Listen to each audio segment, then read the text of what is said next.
Tomb of Tutankhamen, a team of American archaeologists uncover a new secret in the valley, a tomb which has remained undisturbed for thousands of years. Only today, a cachette of mummies has been found in front of the Tomb of Tutankhamen. The tomb, discovered by chance, is renamed KV63, based on the naming convention for discoveries in that area, which assigns the initials KV, King's Valley, followed by a progressive number.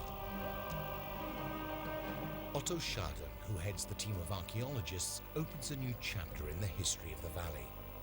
Well, the discovery of the new tomb was the result of a long series of actions and excavations connected with the Tomb of Amenmesse, Tomb 10, which is right nearby.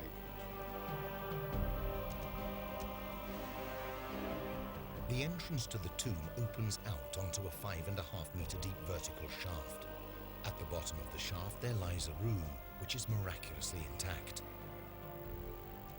Inside it there are 28 jars, and piled in a corner 7 coffins covered in black resin. The coffins have no seals, no collars, or any other identifying marks. Which dynasty do they belong to? Who were they for? Are the KV63 and the KV62, the Tomb of Tutankhamen, connected in any way?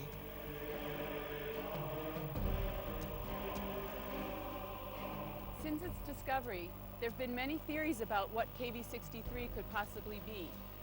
Was it a royal mummy cache? Would the archaeologists find the bodies of some of the missing New Kingdom pharaohs at the bottom?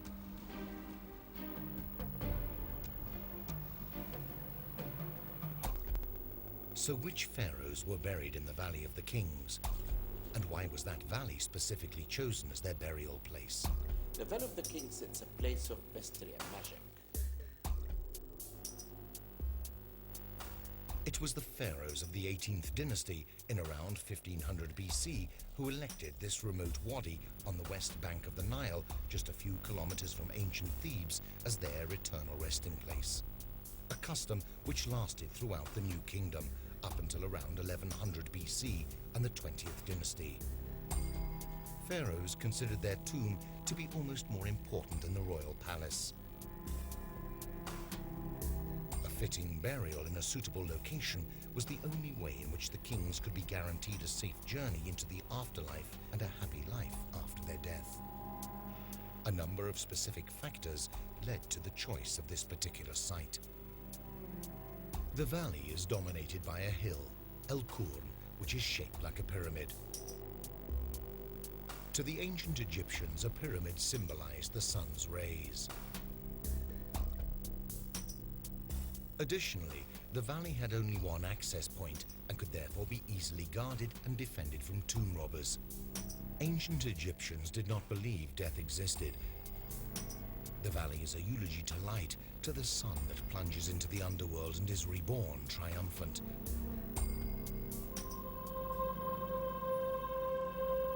The walls of these tombs, containing several chambers, had inscriptions and paintings showing the scenes and texts that would accompany the dead kings into the afterlife and guaranteed them eternal life. The tombs were filled with objects used in everyday life, such as beds, chests, chairs, and clothes, as well as objects destined for use in the afterlife, such as funerary figurines called ushabtis, ritual statues, charms, and fetishes. Inside the coffin, there was a papyrus scroll which contained a series of prayers and spells that were supposed to guide and protect the soul during its journey through the underworld, the so-called Book of the Dead. These texts enabled the soul to frighten off any demons who might try to place obstacles along the way.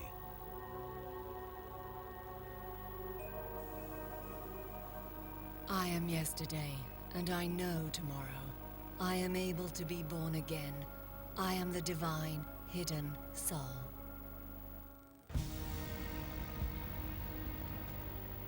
Most scholars believe that the first king to have a tomb in the Valley of the Kings was Thutmose I, the third king of the 18th dynasty.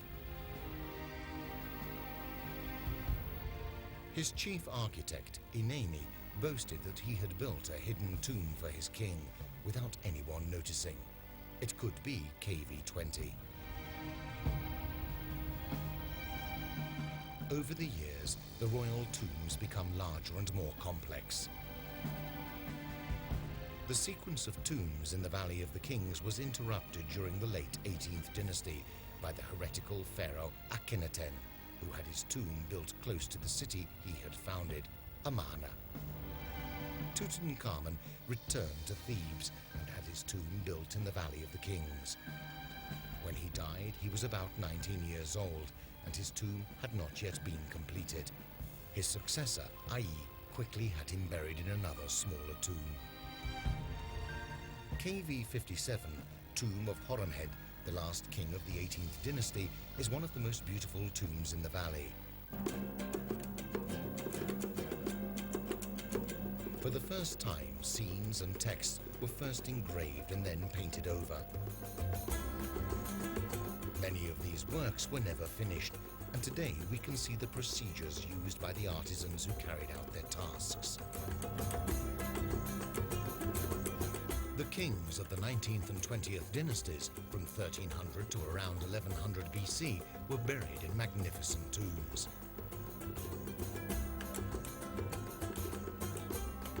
As the new kingdom fell into decline, the kings became weaker and poorer, and lootings in the Valley of the Kings increased.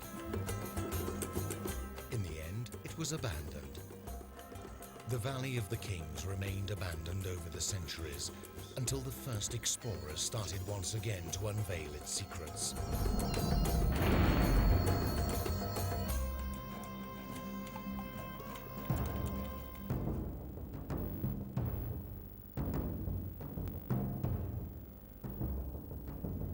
The tomb of Tutankhamen was the only tomb to be discovered in the Valley of the Kings for over 80 years. Since the tomb was found until today, King Tut is like hiding everything in the valley. And this is why no one ever tried to actually look at anything. And no one really had a theory, no archaeologist had a theory to think there is something. The valley, however, has still many secrets to share with us. In 2006, a team of archaeologists from the University of Memphis made an exceptional discovery, an intact tomb only 14 meters away from Tutankhamen.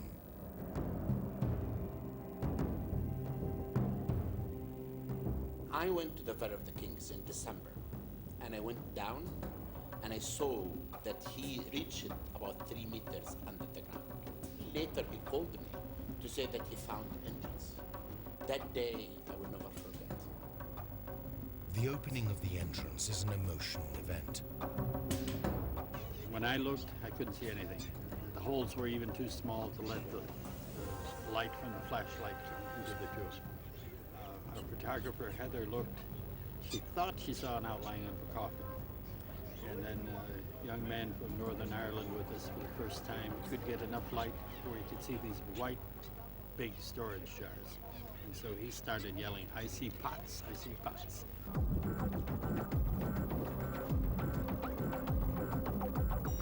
At the foot of a 5.5-meter deep shaft, there lies a chamber which no human being has set eyes on for over 3,000 years.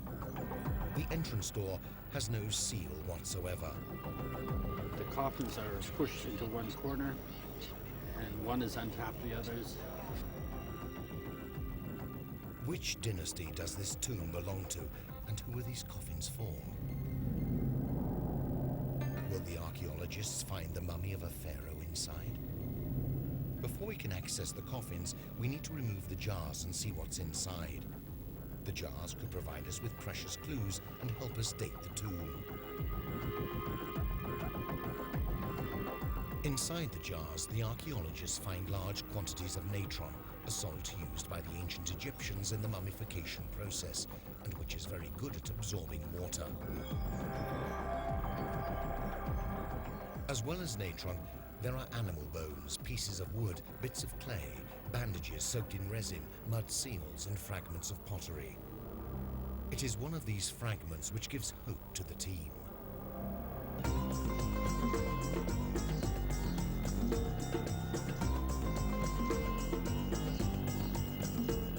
This a wine jar fragments, which was found in jar number 3, the big storage jar. And it's got a year 5, it gives no name of the king, a year 5, and it's wine of Charu. It's interesting because there's also wine from Charu found in Tutankhamun's tomb, and it's also from year 5. Is KV-63 therefore connected in some way to KV-62, the tomb of Tutankhamun? In order to confirm this theory, we need more evidence, some clue, maybe an inscription with the name of a pharaoh. Once the jars have been removed, the archaeologists can at last move on to examining the coffins. They found that the coffins were completely deteriorated. The wood was in a very bad condition. Then I brought an Egyptian team under Nadia Lokma, and they began to do a good work in the consolidation of the wood. Nadia Lokma, conservator for the Cairo Museum, is faced with a nearly impossible task. In that time, we saw that there are 7 coffins in a horrible situation. Oh my goodness, it was horrible. The termite eat most of the wood, because you see, the termite eat what's inside and we just leave the outer surface. The wood consolidation process requires days of work.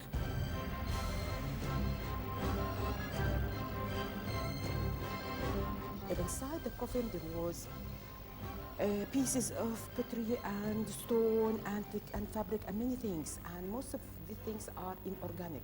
The climate inside the tomb, it was extremely dry. It was 17%, and this is very low. So the wood tried to shrink because it's absorbed the water and give the water, so it tried to shrink. Wood, he can't shrink because what inside it, it was stable in the size. So it's broken. وحاطين عليه كمية بلاك ريزن شانية عشان يغطوا. In a closed space like that and deep, it was horrible.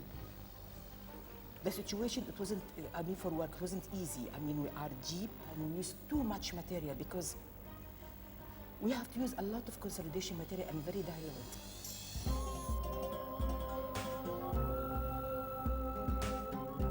Hawass and Sharden try to date the coffins. Dynasty 18. Because this is typical Dynasty 18.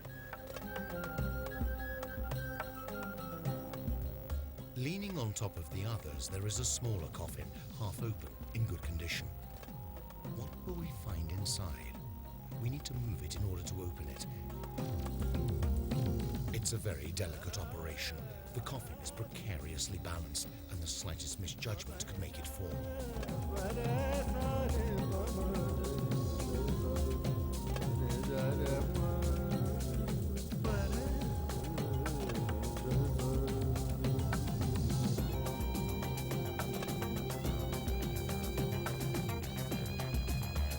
Chad, do you want to move the cover? Sharden moves the cover. The team holds its breath. Inside the coffin, there are 6 pillows pressed down to the bottom. Underneath the pillows, we find an unexpected surprise. A small golden coffin.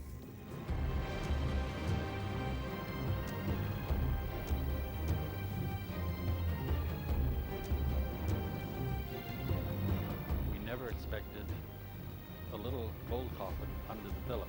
It was exciting to have something complete where you didn't expect anything. But there are no inscriptions, neither on the coffinette nor on the coffin that contains it. Who had they been prepared for then? In my opinion, this coffinette could be for the burial of an infant.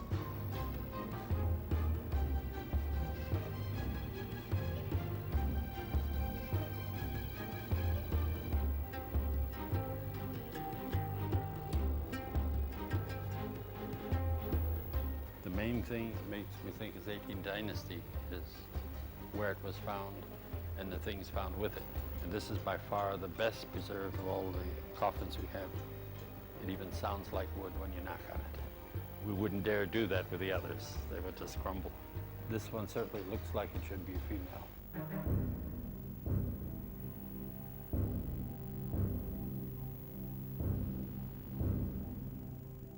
After finding the precious golden coffinette, it's time to open the last coffin. What will it contain? Will there be a mummy inside? Will it at long last unveil the secrets of KV-63? Journalists are standing ready to capture this event. But there is no mummy inside the coffin. The coffin is full of garlands of flowers. Look how the different plants, it's not the same kind of plant. This is something and this is something else. And this is something else. The ancient Egyptians used to place garlands of flowers around the necks of their dead. The lotus flower was a symbol of rebirth. The first time for me as an archaeologist to look inside and see stored colors, that they put it in the chest of the deceased. At the end, still you can see the flower. Natron salts, pillows, linen bandages, garlands of flowers, coffins without any mummies. Maybe KV-63 isn't actually a real tomb. Things found inside the coffins, some of them, they include pottery and materials virtually identical to what was found in KV-54, which was an embalming cache. We don't know what KV-63 was originally meant for, but it certainly ended up as what looks like an embalming cache. So when the ancient Egyptians mummified their dead and had their funerals, anything that was part of that became sacred in some way and couldn't just be tossed away. It had to be reburied ritually. But why did the ancient Egyptians mummify bodies? How important was mummification?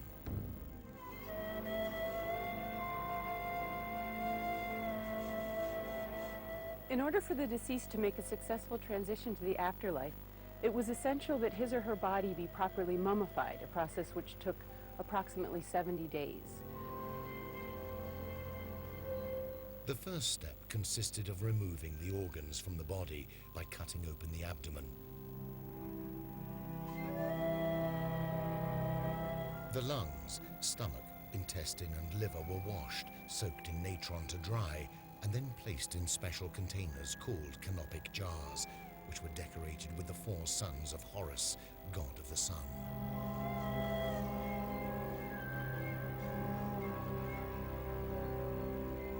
But they take the brain, because if you leave the brain inside the mummy, the brain can be damaged.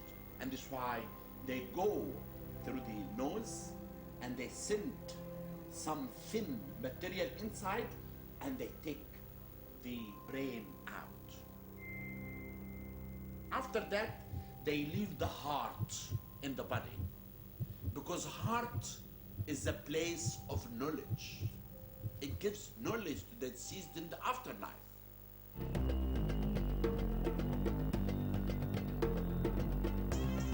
After that, they take the body and they close everything open in the body of the deceased, like his nose, like areas inside hair.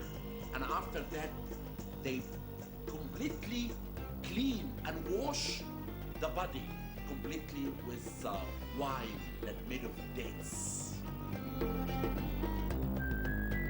The body was kept in natron for 40 days. Natron absorbed any water. Once this had been done, the body was completely dehydrated and was wrapped in linen bandages.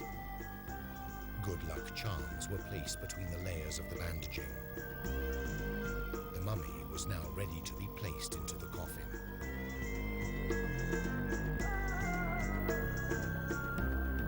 Mummification was an extremely important process for the ancient Egyptians, which had to be carried out with the utmost care. Because they believed they have to preserve the body for a long time, because this time inside the tomb is for eternal life.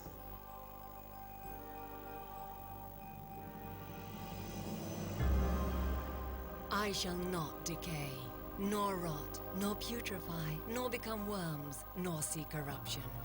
I shall have my being. I shall live. I shall flourish. I shall rise up in peace.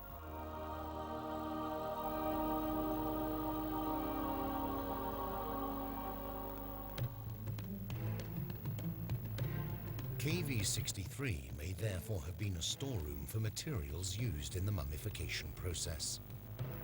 As far as we know now, it's an embalming cache, like KV-54, which is the embalming cache for Tutankhamen. But who does it belong to? These caskets, why they fill it with natural salts and this stuff of the embalmers? This coffin should be connected with somebody from the time of Tutankhamen, I mean, if he's the certain. Because, you know, we don't know exactly why they put these coffins here and why they used them as embalmer cache. This, it was already. Why dig a 5-meter deep shaft underground just for a storeroom? My theory that this tomb originally to be the tomb of the mother of King Tut here, because we know that she died when she was delivering him. And this is why you have the mask, it's similar to King Tut, and also King Tut himself, when he died, he decided to be buried near his mother. It's a theory, but it can be wrong, it can be correct, but in archaeology you have to build theories based on some evidence. I think, I hope, and I hope it's right, that the mummy which were in this coffin, we will find them. I think it must be, this tomb have some place else, must be something else. The discovery of KV-63 adds a new piece to the intricate puzzle that is the history of ancient Egypt.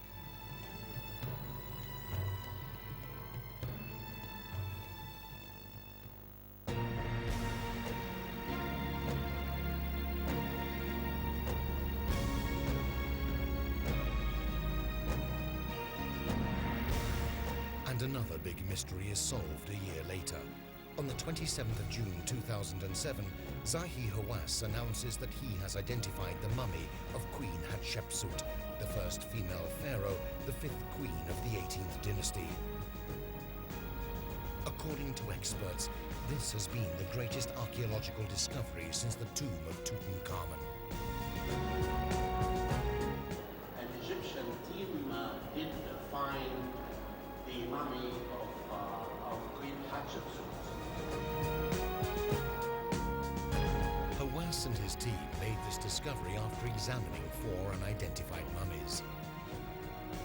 3 were on the 3rd floor of the Cairo Museum, and 1 was inside the KV-60 tomb in the Valley of the Kings, which belonged to Hatshepsut's wet nurse, Sitra Inn.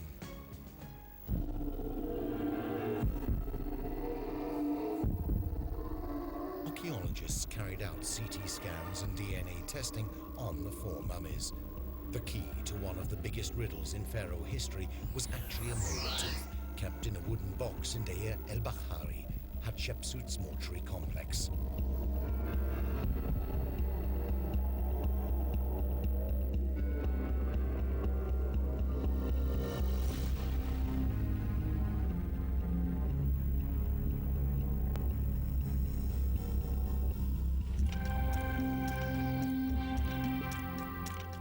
That mummy, found lying on the floor of KV-60 with a folded left arm and a closed fist resting on her chest as a symbol of royalty, was missing exactly that, a molar tooth.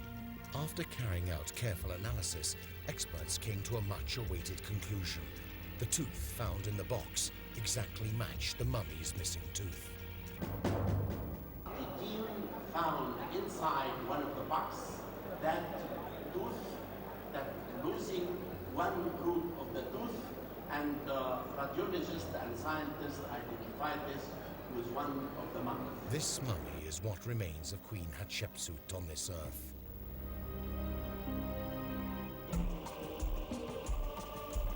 An exceptional discovery, yet another confirmation that there are many more stories to come from the thousands of years